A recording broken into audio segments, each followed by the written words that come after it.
কে এই Donald Trump? Well, we have some of the dumbest leaders in the world. We have losers.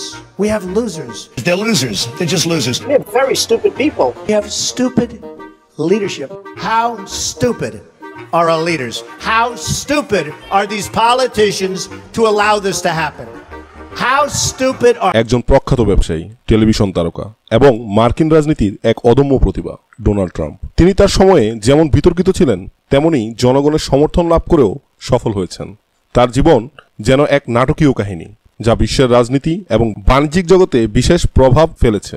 আজ আমরা জানব Donald ট্রাম্পের জীবনের শুরু থেকে এখন পর্যন্ত তার উত্থান এবং অবাক করা সব ঘটনার পেছনের গল্প।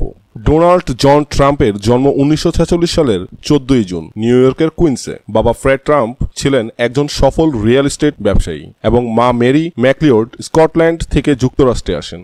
5 সন্তানের মধ্যে চতুর্থ সন্তান ডোনাল্ড ছিলেন বুদ্ধিমান কিন্তু অত্যন্ত চঞ্চল। ফ্রেড ওর ছেলের উপর একটা সিগনিফিক্যান্ট ইম্প্যাক্ট রেখে গেছে। আমার বাবা একজন ব্রেকম্যান ছিলেন। উনি একজন ভালো সেলসম্যান আর বিল্ডার ছিলেন। উনি বাড়ি বানানো এনজয় করতেন। উনি বিল্ডিং এ দক্ষ ছিলেন। ওনার কাছ থেকে অনেক শিখেছি। উনি একজন গ্রেট আর ওয়ান্ডারফুল পারসন ছিলেন। আমি আমার বাবাকে ভালোবাসতাম। ফ্রেড ট্রাম্প একজন ক্লেভার ও বিজনেস মাইন্ডেড ম্যান। ব্রুকলিন এবং কুইন্সে অ্যাফোর্ডেবল হাউজিং বিল্ড করে অনেক মানি বানিয়েছেন। উনি এটা 1920 এর লেটে শুরু করেছিলেন।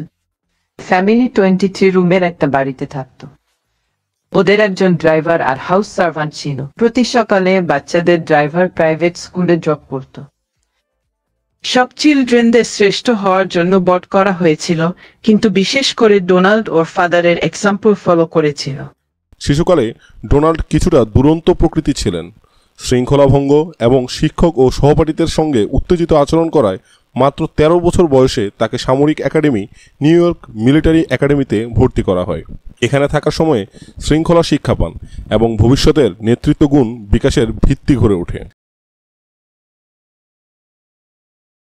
নিউ ইয়র্ক মিলিটারি একাডেমি থেকে উত্তীর্ণ হওয়ার পর ডোনাল্ড ট্রাম্প ব্যবসায় যোগ দেন। পেনসিলভানিয়া বিশ্ববিদ্যালয়ের হোয়ার্টন স্কুল অফ ফাইন্যান্সে ভর্তি হন এবং সেখানে থেকে স্নাতক ডিগ্রি অর্জন করেন। এরপর তিনি আবার ব্যবসায় যোগ দেন এবং খুব দ্রুতই তিনি ট্রাম্প অর্গানাইজেশন এর নেতৃত্বে আসেন। তরুণ বয়সেই নিউ ইয়র্কের রিয়েল এস্টেট জগতের নিজের দক্ষতা ও প্রভাব বিস্তার করতে সক্ষম হন তিনি। 1980 সালে ম্যানহাটনে ট্রাম্প টাওয়ার নির্মাণ ছিল তার প্রথম বড় সফলতা। এরপর থেকে নিউ ইয়র্ক সহ বিশ্বের বিভিন্ন প্রান্তে একের পর এক বিলাসবহুল রিয়েল এস্টেট প্রকল্পের মাধ্যমে তিনি আন্তর্জাতিক খ্যাতি লাভ করেন। ট্রাম্প টাওয়ারে ভিজিটরদের জন্য আশ্চর্যজনক ফ্যাক্ট, এর ফেমাস লবি পাবলিকের জন্য ওপেন। টুরিস্টরা সেই সাম গোল্ডেন এসকেলেটরের ফটো তোলে, যেটা দিয়ে ডোনাল্ড ট্রাম্প নেমে এসেছিলেন তার ক্যান্ডিডেসি অ্যানাউন্স করতে। একটা বড় অ্যাট্রাকশন হচ্ছে গোল্ডেন এলিভেটর, যা নিয়ে যায় ইউনাইটেড স্টেটসের নেক্সট প্রেসিডেন্টের অফিসে। ইলেকশনের পর থেকে এই এলিভেটর ট্রাম্পের সব ভিজিটরদের, পটেনশিয়াল ক্যাবিনেট মেম্বারদের, সেলিব্রিটিদের আর বিলিয়নিয়ারদের একটা স্ট্রিম নিয়ে এসেছে এবং এটা সবসময় ওই টিভি ক্যামেরাগুলোর আন্ডারে ছিল যেগুলো এখানে 1 মাস ধরে স্টেশন করা। আমাকে রাইট মুহূর্তের জন্য ওয়েট করতে হয় এবং তারপর সিচুয়েশন যাই হোক আমি ওই এলিভেটরে ফোকাস করি। এখানে সবসময় চারপাশের দিকে খেয়াল রাখিস। এটা পলিটিক্স, ট্যুরিজম আর শপিং সব এক জায়গায় মিশিয়ে দেয়। উপরের ফ্লোরগুলোতে যা হয় সেটা অনেক বেশি সিক্রেট। 2-6 তলা পর্যন্ত টাওয়ারে অফিস স্পেস ভর্তি ট্রাম্পের নিজের জন্য। উপরের দিকে 2-7টি লাক্সারি অ্যাপার্টমেন্ট আছে। অ্যাক্টর ব্রুস উইলিস আর ফুটবলার ক্রিশ্চিয়ানো রোনাল্ডো ওখানে সেকেন্ডারি রেসিডেন্স রাখে। মাইকেল জ্যাকসনের একটা সেকেন্ড হোম ছিল। একদম উপরে গভীরতম অংশে ডোনাল্ড ট্রাম্পের 3 তলা পেন্ট হাউস। ট্রাম্প টাওয়ারে একদম। জর্জ লম্বার্ডি হলেন ইটালিয়ান বিজনেসম্যান আর ট্রাম্পের নেইবার। সে খুব হনার্ড ফিল করে পুরো ভবনে থাকতে, যেখানে ফিউচার প্রেসিডেন্ট আছেন যাকে সে 20 বছরের বেশি সময় ধরে চেনে। আমরা দুজনে অনুরাগী অর্নামেন্টাল আর লাভিশ স্টাইলের, তবে ট্রাম্পের টেস্ট আরও ডিস্টিংক্টলি আমেরিকান। বিল্ডিং জুড়ে এই বোল্ড স্টাইল দেখা যায়। চারপাশে সোনার প্যাচ আছে। খালি অ্যাপার্টমেন্ট সেল করার জন্য এই রিয়েল এস্টেট এজেন্টকে ইন্টেরিয়র ডিজাইন চেঞ্জ করতে হয়েছিল। মোস্ট পিপল মডার্ন, সিম্পল আর মিনিমালিস্টিক স্টাইল প্রেফার করে। 100 স্কোয়ার মিটারের প্রাইস €2 মিলিয়ন। কিন্তু কারেন্টলি কোনো বায়ার নাই। মনে হচ্ছে ট্রাম্প টাওয়ার এখন রেসিডেন্সের জন্য কম আপিলিং। এটা এলাকার আশেপাশের এক্সটেন্সিভ সিকিউরিটি মেজার্সের কারণে হতে পারে। টাওয়ারের আশেপাশে হাই এন্ড স্টোরগুলো কাস্টমার হারাচ্ছে, আর কিছু কিছু স্টোর অসুবিধার কারণে রিলোকেট করার কথা চিন্তা করছে, কারণ পরিস্থিতি শীঘ্রই ভালো হবার চান্স নেই। এটা হচ্ছে কারণ হোয়াইট হাউসে চলে যাওয়ার পরও ডোনাল্ড ট্রাম্প প্ল্যান করেছেন ওনার উইকেন্ডগুলো এখানেই কাটানোর। ডোনাল্ড ট্রাম্প টেলিভিশনে জনপ্রিয়তার শীর্ষে পৌঁছান দ্য অ্যাপ্রেন্টিস নামে রিয়েলিটি শো এর মাধ্যমে। 2004 সালে শুরু হওয়া এই অনুষ্ঠানটি দ্রুতই দর্শকদের প্রিয় হয়ে ওঠে এবং ট্রাম্পের বিশেষ ধরনের ব্যক্তিত্ব, কঠোর, আক্রমণাত্মক এবং ইউ আর ফায়ার্ড বলে প্রার্থীদের বাদ দেওয়া জনগণের কাছে অত্যন্ত আকর্ষণীয় হয়ে ওঠে।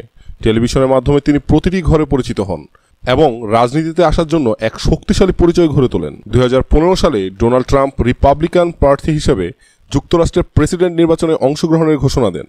তার নির্বাচনী প্রচার প্রচণ্ড জনপ্রিয়তা লাভ করে। নিজের কৌশলে তিনি কড়া ভাষায় বিভিন্ন বিষয় নিয়ে বক্তব্য রাখেন, যেমন অভিবাসন নীতি, চীন এবং আমেরিকান চাকরি রক্ষা। তার slogan make America great again শীঘ্রই আমেরিকান জনগণের মুখে মুখে ছড়িয়ে পড়ে। 2016 সালে নির্বাচনে ডেমোক্রেট প্রার্থী হিলারি ক্লিন্টনকে পরাজিত করে তিনি মার্কিন যুক্তরাষ্ট্রের 45তম প্রেসিডেন্ট নির্বাচিত হন। ট্রাম্পের প্রথম মেয়াদ ছিল বৈচিত্র্যময় এবং বিতর্কিত। পররাষ্ট্রনীতি থেকে অভ্যন্তরীণ নীতিতে একাধিক কঠোর সিদ্ধান্ত নেন। তার নীতি এবং কার্যক্রম অনেক আমেরিকানের সমর্থন পেলেও তিনি সমালোচিতও হন। ডোনাল্ড ট্রাম্পের বিশাল সম্পদের মূল ভিত্তি হল তার ব্যবসা। তার অধীনে থাকা ট্রাম্প অর্গানাইজেশন সারা পৃথিবী জুড়ে ছড়িয়ে পড়ে।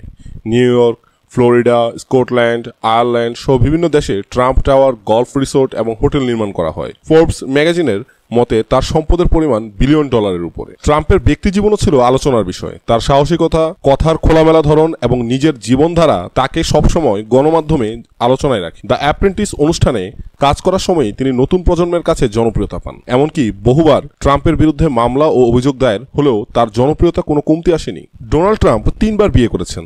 প্রথম স্ত্রী ইভানা ট্রাম্প ছিলেন একজন মডেল এবং স্কি প্লেয়ার, যার সঙ্গে তার 3 সন্তান ডোনাল্ড জুনিয়র, ইভাঙ্কা এবং এরিক। এরপর তিনি বিয়ে করেন মার্লা ম্যাপলসকে, যার সঙ্গে তার একটি মেয়ে টিফানি ট্রাম্প রয়েছে। বর্তমান স্ত্রী মেলানিয়া ট্রাম্প, তিনি স্লোভানিয়ার একজন মডেল ছিলেন। ডোনাল্ড ট্রাম্পের 3য় স্ত্রী তিনি। তাদের একমাত্র ছেলে ব্যারন ট্রাম্প। প্রতিটি বিষয় আলোচিত ছিল এবং তার স্ত্রীদের মধ্যে সম্পর্ক, তার আলাদা জীবনধারা নিয়ে অনেক গুঞ্জন ও সংবাদ তৈরি হয়। ডোনাল্ড ট্রাম্পের প্রথম প্রেসিডেন্ট মেয়াদের পর তিনি আবার 2020 সালে প্রতিদ্বন্দ্বিতা করেন, কিন্তু জো বাইডেনের কাছে পরাজিত হন তিনি। কিন্তু ট্রাম্পের সমর্থকরা তাদের পছন্দের নেতাকে ফিরে পেতে চান। দীর্ঘদিনের রাজনৈতিক পরিকল্পনা এবং প্রচারণার পর 2024 সালে ডোনাল্ড ট্রাম্প আবারও মার্কিন প্রেসিডেন্ট পদে নির্বাচিত হন। দ্বিতীয় মেয়াদে ট্রাম্প আগের চেয়েও কঠোর নীতির প্রয়োগ শুরু করেন। তার প্রশাসন, সুরক্ষা, অভিবাসন, অর্থনীতি এবং বৈশ্বিক কূটনীতি নিয়ে নতুন পরিকল্পনা প্রণয়ন করছে। তার দ্বিতীয় মেয়াদটি আরও গুরুত্বপূর্ণ হয়ে উঠেছে এবং বিশ্ব রাজনীতিতে আমেরিকার অবস্থান নির্ধারণের ক্ষেত্রেও বড় ভূমিকা পালন করতে পারে। ডোনাল্ড ট্রাম্পের জীবন কেবল এক ব্যক্তির গল্প নয়, এটি এক সংগ্রামের গল্প, যেখানে ব্যবসা, রাজনীতি এবং ব্যক্তিগত সম্পর্কের এক মিশ্রণ আছে। এক সাধারণ ব্যবসায়ী থেকে বিশ্বের অন্যতম শক্তিশালী ব্যক্তি হওয়ার এই যাত্রা এক বিস্ময়কর অধ্যায়। তার সমালোচক থাকলেও তার ভক্তদের সংখ্যা কম নয়। ট্রাম্প মার্কিন রাজনীতির এক ব্যতিক্রমী নেতা এবং তার জীবনের প্রতিটি অধ্যায় আমাদের শেখায় যে সাহস, ধীরতা এবং আত্মবিশ্বাস একজন ব্যক্তিকে যে কোনো উচ্চতায় পৌঁছে দিতে পারে। এই ছিল ডোনাল্ড ট্রাম্পের জীবন কাহিনী। আসুন দেখি তিনি তার নতুন মেয়াদে কেমন নেতৃত্ব দেন এবং ইতিহাসে কিভাবে নিজেকে প্রতিষ্ঠা করেন। দর্শক, এই ছিল কে এই ডোনাল্ড ট্রাম্প। এই আকর্ষণীয় যাত্রা থেকে আমরা শিখতে পারি কিভাবে জীবনের প্রতিটি চ্যালেঞ্জ মোকাবেলা করা যায়। ট্রাম্পের জীবন কাহিনী আজও আমাদের অনুপ্রেরণা দেয়। জানতে থাকুন, দেখতে থাকুন। জি দর্শক, পুরো ভিডিওটি যদি আপনাদের ভালো লেগে থাকে তাহলে অবশ্যই আমাদের সাথে থাকবেন। লাইক, শেয়ার, কমেন্ট, সাবস্ক্রাইব করে আমাদের পাশে থাকবেন। ধন্যবাদ।